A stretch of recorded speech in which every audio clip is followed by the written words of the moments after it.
my name is Lynnie. I go by L Sneaks in terms of just like the sneaker name. You know, I really just keep myself in the sneaker world. I've been with KLEKT Protect for about 8-9 years now. So, you know, that just shows my complete commitment to the culture and to sneakers. And also I have a big interest in streetwear. So all of that is combined in that circle of things that I enjoy doing. It's cool, I love it. What do you do in your free time, apart of sneakers? What do I do for fun? You know, I'm not a party girl, you know, I don't go out to, I mean, I was last night, but once in a blue moon I go out, you know, but yeah, no, for fun, I just like to chill, kick back, do really chill things, do you know what I mean? Listen to good music, I love vinyl music, I love music. That's really my number one in terms of just something that just brings me to, you know what I mean, just closeness to myself. And I'd say music, I'd say a lot of creating content as well. I do that for fun in terms of just with my family as well. I love taking pictures, I love creating those memories. You know, there's always that one photographer in the family that does all the great pictures, and that's me, so. That's you, that's me, I'm not joking. That's the friend that always takes the pictures on vacation. And I'm that friend, absolutely. Of course. Yeah. Some of them even send me their pictures to edit. That's how good I am. Yeah. So the other time that we talked during our interview, basically we just meet up before the interviews every time. Yeah. And you mentioned that you are also a football fan. Yes, massive. That's one of your passions, right? Oh goodness, yes. Sorry. Good. Thank you for that. Yes. Of course. I grew up playing football. You know, that was actually my number one love. You know, was football. I used to play with my brother. I think that's pretty much how it started. I have 2 older brothers, and at one point when my brother wanted to play football, my other brother didn't want to play with him. So I became that substitute, whether I was the goalie, whether I was catching the ball, kicking the ball, it was always me and him. And yeah, so that's how I grew to love football. I was playing it for a while till I was about 23. And then I got injured. I actually got injured, and that changed everything, yeah. And the worst thing is that I got injured during training. So that was really bad. My ankle would just all the way, I heard it just, ooh. Yeah, it was really, really bad. I stayed on the floor and I said, oh gosh, this is not good, you know? And then after that, my parents were like, yeah. So you can't play anymore? I can't play anymore. Oh no, yeah. I'm so sorry. I mean, I'll play for fun, you know, I'll play for fun, for sure. But in terms of like wanting it to be a professional career, that was the goal, that was the aim. But my parents are just like, you can't play anymore, you know? And I was young, I was 23, I'm still living at home. So, you know, what mum and dad says, it is what it is, unfortunately. And yeah, I was on crutches for about 7-8 weeks. It was really bad. Like for uni, it was my last year of university, so I found myself having to do all of the work from home, and it became very depressing at one point. So yeah, it was all sad because I couldn't play football, I couldn't go to uni, I couldn't leave the house. So yeah, but passion, number one for sure. Music will come second, but football was definitely a big love of mine, huge. Yeah. Would you say that football and sneakers are correlated? Is that the reason why, like the fact that you stopped playing football, is that the reason why you got into sneakers, or was it before as well? No, I've always had a love for sneakers, for sure. I was always a tomboy growing up. All my sisters would wear dolly shoes and really cute little, you know what I mean, dresses and stuff. Me, it just wasn't for me, you know? I just liked wearing I loved being comfortable. And with football, you know, you got the sportswear, so I was always in tracksuits, I was always in Nike, and that's when I was like, you know what, this is my style. This is how I feel comfortable to this day, you know? And that's where I was like, you know what, as I grow and as I start looking for jobs, I definitely want to work in a shoe spot. I've always wanted to be where there was a familiarity with just sneakers. So that's where I wanted to be. That was the space I wanted to be around. So yeah, it channeled from football though, 100%. It's super interesting that you found your interest, right? Because there's so many people that never find it, and it's just amazing that you're able to work in, you know, in like with your passions. For sure. And it makes it easier. It makes it easier to wake up in the morning and do what you want to do in terms of what you love. So it was great. Yeah, it was great. So can you remember what was your first pair of sneakers that really made you think, oh, I love sneakers so much? My first pair was, well, the first pair I ever got was a gift. It's a brand called Calbroni. I think it was Italian, I think. But in terms of the first pair I got for myself, immediately when I had the money for it, was the Nike Cortez, the Forrest Gump colorway. Of course. Yeah, amazing. They have to be in your collection. I love them. Have you ever been in LA where there's like the last part of the Forrest Gump run? No, I've seen it online, but I haven't physically been there. No, but I'd love to. It's only right. Do you know what I mean? So yeah, I will one day. So right now we are in London, right? Yes. We are at the Presented By store. Yes. Amazing store, by the way. Yes. Do you think that as a Londoner, London has influenced your style somehow? Influences style. I think we have our own. Yeah. I think, of course, there's inspiration from all over the world, of course. It's a massive world we live in. But London as a whole has its own niche to it, has its own approach to it. And, you know, whether it's duplicated elsewhere, then so be it, because we love to influence, you know. If we are the ones to influence or be part of the circle that do influence, then I'm down with that for sure. Yeah. Would you say that there's a specific outfit that says like, this is a Londoner? I can say that this is a Londoner. Well, I would say Nike Tech Fleece, maybe. Like the drill scene, you mean? Yes, literally. And, you know, all the big up to all the Central C, he made it even a bigger thing, you know. So, yeah, Nike Tech Fleece for sure. But if we were to say a piece of a higher garment, I would say, you know, Stone Island. You see that everywhere, you know, the lads, you know, the Londoners, they love a Stone Island. So, there's many other things though, many. And then in terms of sneakers, for us, obviously, we love the Air Max 95s. An Adidas Gazelle is very UK, I'll say, not just London, UK, huge. Yeah. So I think the London scene is so interesting to me, especially from, you know, someone that sees it from the outside. Yes. I think, as you said, it's all about those like Nike Techs. And Central C is the number one there, right? Honestly, big influence, So you said it didn't influence you particularly because streetwear is more international, you would say? 100%. I think everything is grabbed from different parts of the world and it's meshed into, or should I say it's pick and mixed into your personal style and personal flavor. Yeah. Of course, now with social media, you're able to have access to different people who are displaying different outfits and different looks, and it really does help inspire people to create it as their own. In one of our recent interviews, we went to Ibiza, we went to Germany, and we saw the different parts of streetwear. That was really cool. Yeah. Especially, it was so interesting to see Ibiza, which is an island, you know? Oh, yeah. And the style is a bit different because, of course, if it's an island, it just it doesn't get that much influence from outside. Yeah. The influence that you have in your style is just mostly on social media. Yeah. Do you think that social media is a big part of your style as well? In terms of growth, I'll say yes, but I don't personally look to social media to be like, okay, I gotta go out, I need a 5 fit, let me go online. I don't really do that, but maybe subconsciously, if I'm seeing someone look fly, I'm like, ooh, that's a nice vibe. But then I'll forget about it. Like I said, I've got a foggy brain, right? So I could be shopping, then I'm like, okay, cool. I'm visualizing, okay, this might have just looked similar to what I've seen. Yeah. But this is all subconsciously, but then I'll grab an outfit and I'll make it my own. I think that's the beauty of fashion, you know?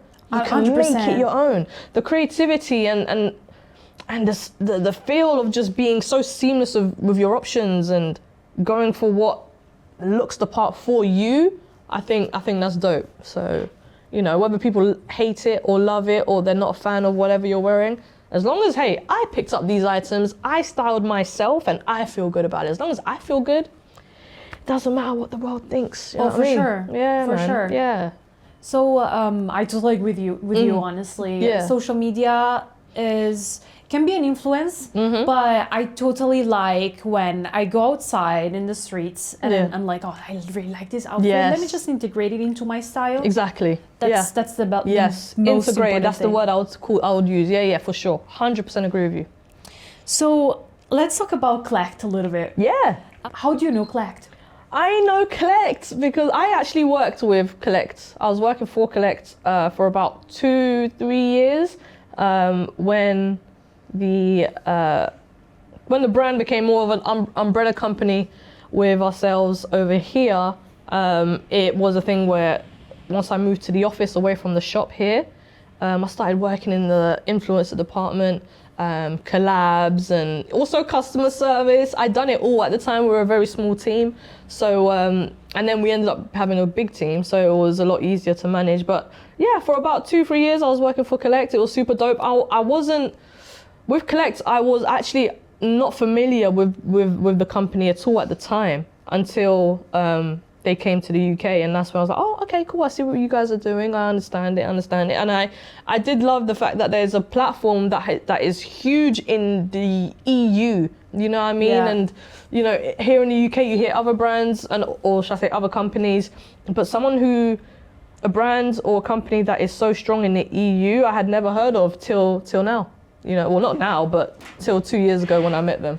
How is it like to work in sneakers and meet famous people? Because I know you met lots of famous people here, right? Yeah. How is it? Honestly, this place here definitely created my path and changed my life, for sure. You know, this place was where I was able to completely be myself. I was free to have the control and gains of being able to manage a few bits and bobs. I was given responsibility. And one thing that I definitely admired about this place is, you know, upon meeting the bosses and the higher ups, you know, for them it was like, hey, look, we want a woman, you know what I mean? Someone to kind of be the face of this brand and the face of this store. And for me, that meant a lot, because back then it was such a male-dominated industry. So, you know, I took pride in that and I took confidence in that, and working here was definitely a big change for me and in my career. As I said, I did graduate. I graduated with music journalism. So it was easy for me to get those street interviews or the sneaker shopping interviews here, because I was able to practice my degree, literally. Of course, yeah. But I'm just interviewing entertainers, not just music, but sports, actors. It was dope. It was a great time. Met an amazing amount of people. Yeah. I'm so curious. Who's one of your favorite celebrities that you met? Tiana Taylor. Tiana Taylor. I love her so much. Love her to bits. Right? Oh, I love her. Her style is great. She's great. She's definitely a big inspo in how I, you know what I mean, appear in terms of my style. Huge, massive. And she's always kept it real, you know, so. Yeah, for I love sure. it. Yeah. You've done lots of interviews yourself. Yeah. What's your favorite interview that you've done? Ooh. If you have one, that I've done. Course. I'm even trying to remember half of these questions and whether the reception was good, but I would say Tory Lanez and Big Nasty. You guys should definitely look them up. Well, I'm sure you probably know of Tory Lanez, but we probably would cut that. But yeah, Big Nasty, huge, hilarious, top guy, mode comedian as well. He's a comedian here in the UK, top lad. Yeah, I know I'm missing out a few more, but foggy brain. What's the piece of advice you would give to someone that is starting to interview people? Honestly, I always approach someone very organically, and it's off of the initial, immediate introduction. Yeah. So, you know, we met first time via Zoom, you know, and it was already smiles. It was, when that approach, in terms of the initial approach, is so like warm and genuine, then, you know, everything after that should flow easily, because I want to talk to you like I'm your friend. Yeah, you know what I mean? Exactly. I'm not going to be too inner, but we're going to keep that professional level as well. So, yeah, my approach is very organic. I will speak to you like I've known you for years, but still keep it professional. you know. And if you like to make conversation, it will flow, man. It's easy. That's very true, actually. Yeah, man. Yeah. And also, you're British. Is that something as well? Like, I don't know. I just feel like British people are so good at talking in general. Yeah. I mean, I think when the camera comes, it just blows out. I don't know. And you always have something funny to say. I love it. Thank you. People have to just be snappy. You have to be snappy, you know. Sometimes you have to freestyle, especially when you are interviewing someone. And let's say you have your notes, right? Yeah. And then they go off of another topic. It'll be good to rebuttal and just pick that up. Maybe it's not planned in your notes, but let me follow up with what you just said. And then it opens a new line of questioning. Do you know what I mean? So true. Yeah, it's a lot of thinking ahead, you know, but yeah, it's fun though. But foggy brain. Sometimes you forget. Oh my goodness. Sometimes I'll be interviewing and I'll be nodding and then I'm just looking back at my notes. Yeah, okay, yeah. So yeah, it happens, you know. You mentioned it before, foggy brain, but I remember. You mentioned it before. You as a woman in the sneaker world. Yeah. That is so important to me as well. Hell yeah. I'm a bit younger, but I can totally understand and relate with what you said 100%, before. Yeah. And I think still now in the sneaker world, there's not that many women. So how's your experience with that? You know, I want to say when I definitely pushed myself on social media in the sneaker world, I definitely started getting a lot of attention because there wasn't that many girls, right? I do love the progress we are making, especially here in London. And, you know, across the globe as well, you know, on socials, you are seeing a lot more women who are shining with mad collections, mad shoes, mad swag and vibe. So we have improved, but there's a lot more to go. There's a long way to go, you know, in terms of just production of sizes for the girls, in terms of, you know, job roles for the women in this industry. The list goes on. We still got a long way to go, you know what I mean? But it is great seeing a lot of women out here today representing and, you know, stomping their foot on the ground and marking their presence. So yeah, but yeah, still a lot more to do for sure. A lot of advocates, and I like that, you know. For sure. Yeah. Let's talk about your style, your collection of sneakers. Yes. What's your favorite sneaker in your collection? My favorite sneaker in the collection, and I'm annoyed I didn't bring this because it's literally in the process of being cleaned. Oh no. It's the Air Jordan 4s Levi's, the white cream. I'll say that because that's the first ever pair of Jordan that Jordan Brand seeded me. And that I feel like kind of like stamped, okay, I'm here to stay. And they recognize me, and now, especially if it's one of my favorite brands. So that was the first pair, and that's definitely a sentimental pair. Not only is it a great looking pair too. So yeah, I'll say the Air Jordan 4 Levi's. That's huge. Yeah, Congrats. definitely. Thank you. Thank you so much. Yeah. Appreciate it. Do you have, well, you just said that Jordan is your favorite brand. Yeah, man. If you had to say your top 3 brands, what would you say? Would we chart Nike and, let's put Nike and Jordan together, right? Okay. It's like same. Makes sense. Yeah. Nike, Jordan.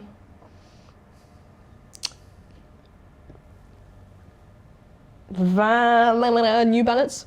I'll say New Balance. Okay. New Balance. I almost said Vans. That's only because I'm wearing them a lot right now. Really comfortable. Yeah, they actually are. Okay, what did I say? Nike, Jordan, New Balance, and I love Asics.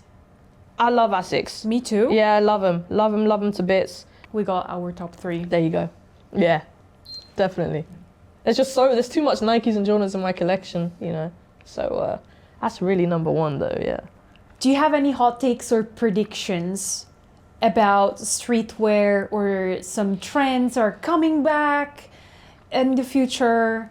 What do you think? Oh. This is a hard question. It is. Every time I ask this, It is. nobody knows how to reply, but it just tells me a lot about yourself, I think. About your own style and about like what you think about the industry in general, I think. The thing is, everything I would mention is already circling back, and that's the beauty of fashion, it's the beauty of streetwear, it's the beauty of culture. Not even certain things, all things just recycle. They make their way back around and back around. New generation, next generation will pick it up. We pick it up. That's so hard. I don't really know specifically. Oh gosh. I would say I want to see more pattern sneakers. That was a huge thing in the early 2000s. Huge. Definitely in the US. I wouldn't say the UK, but I would say like, obviously we're seeing it now with Kid Super and Bapesters and Central C's collab as well as a pattern leather. I just love the finishing touches on a shoe that has a pattern leather, you know? That's one thing. I'd like to see more in sneakers.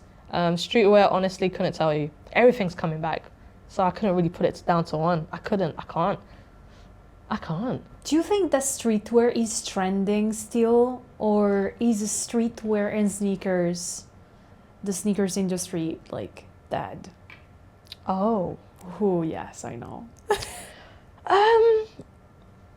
Is streetwear and sneakers, is it dead? I don't know. I think that I'm like really 50-50 on it. In a sense where if we're talking sneakers and we're talking reselling, there was a peak time, and that peak time is no longer here. I will say that. We got to be very honest, man. The game has changed, you know. The game has changed.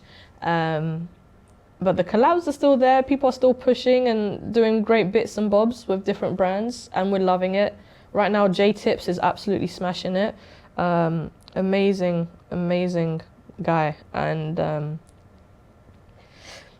but it's not what it was. In terms of the sneaker hype and the sneaker reselling, it's not where it was. Maybe that's a good thing as well, because people are tired of paying 500, 600, 700, 800, 900 euros for certain kicks. But I don't know. It was a good time. 5, 6, 7, 8 years ago. Yeah. I'll be so honest. It just felt more. It was fun. I feel like now it's just not as much. Now I don't really go crazy trying to get everything as well. I think that's just part of growth as well. It's like there was a time where I'd be buying like 4 or 5 pairs a month. Honestly, me too. Right? No, me too. Yeah, man. It was. So I don't know. I'm still enjoying being in that realm and in that circle of all things sneakers, all things streetwear. But and I wouldn't say my love is dying down. Not at all. I think I've just now condensed the amount of investment I put towards it. And now I just go for what I genuinely like, not just for the hype, not just because of what it could make money for or it could flip for, sell for.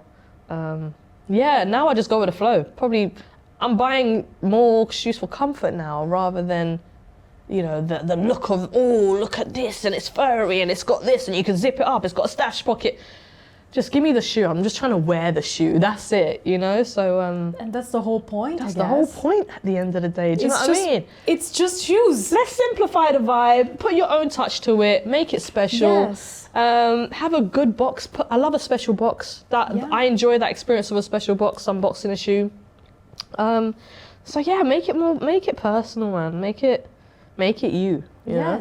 And I just personally like it so much if you have like those 5 pairs that are just you. Yes. You know, like yes. You have that feet that if someone stops you in the street, they know it's you. Yes. Do you know what I mean? I do love that. Absolutely. And that's your identity, you know? Sneakers is my identity for sure. You know, if I'm going out, everyone's like, oh, Lynnie's going to wear something crazy. I'm like, yeah, that's what I want them to know. I'm going to come with something dope on my feet, you know? Of course. Yeah, all the time. If someone wants to join this sneaker world now, what would you say? What's your advice for them to join this world now? I think that, and this is probably obviously cliche, I'm sure a lot of people hear it all the time, but obviously you have to approach it as just you being genuinely you. Also, we do live in a world today where it's about who you know, get out there, go to these sneaker events, network, tap in, see if you can work in the HQs of certain retailers and just filter your way through, you know. It's not going to be easy, obviously. It's easier said than done. But who you know definitely helps. Don't shy away from being yourself as well. In London, people tend to I want to say sometimes side-eye someone who's very confident in themselves, especially for women. Yeah. You know, a lot of people thought I was intimidating. I didn't care, you know, and that's why I'm still here, and that's why I was able to kill it in the sneaker world and do my own thing. But yeah, be you, be genuinely you. Don't get shunned down by anybody, because at the end of the day, you know your end goal. You know where you want to go, you know, and have that drive and have that commitment to fully go for it. I love it. Bish, bash, bosh. I'm just gonna take this away with me. Take it to Italy. Take it, absolutely. And I'll think about it. Take it. Thank you very much Absolutely. for this interview. It's been great to talk to you. Grazie mille. Guys, go check out Lynnie. We'll leave everything in the description. Thanks very much for watching, and just leave a like, subscribe to the channel. Yes. See you later. Bye.